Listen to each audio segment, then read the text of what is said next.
It's great to be with you here today, and I want to thank Jim for inviting us to come up and talk to you. You know, Floyd and I, we really love Washington, and as Floyd told you, we were both raised here, but we did live in California for 6 years, and we moved back, and you know, it was getting just a little boring, always being sunny and 72 degrees every day, so we came back for the seasons and to be near our family. But I've come here today to encourage you.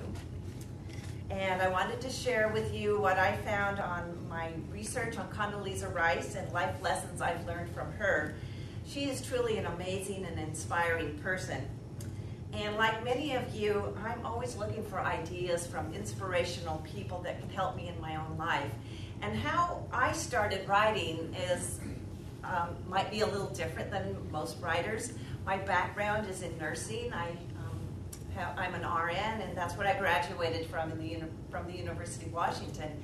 But it was back when Floyd was the executive director at Young America's Foundation at the Reagan Ranch that I started to get to know people close to President Reagan, like Attorney General Ed Meese, his son Michael Reagan, Judge Bill Clark, and they started to tell me things about President Reagan, things I just never heard before. And one of the things that they started to tell me was that he had a very, very strong Christian faith.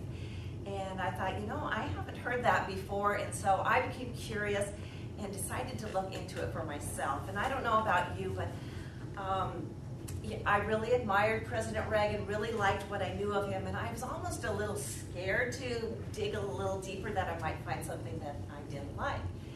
But I started to look into his life, and I found many amazing and interesting, inspiring things about President Reagan's life that helped me in my own faith. And I thought, I've got to share this with other people. They need to know this about President Reagan. And so that's how the book Hand of Providence came out. Originally, Floyd and I were going to write it together. I was going to do the research, and he was going to write it, but he was really busy with his job, and so the publisher came to me and said, what about you writing it, Mary Beth? And it was kind of like, are you sure me? You mean, don't you mean, I felt like Moses.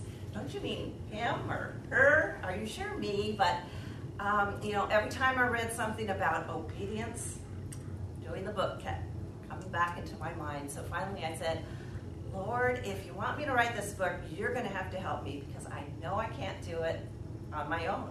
And it was amazing because time after time, the Lord, He provided. I would sit down to write, and I prayed every time before I wrote, and I would walk out into our living room and see a book I had never looked at before, open it up, and find the right passage that I needed for that moment in the book. That happened a number of times. So I really encourage people, if you really feel like the Lord is leading you to do something, that He will provide what you need to do.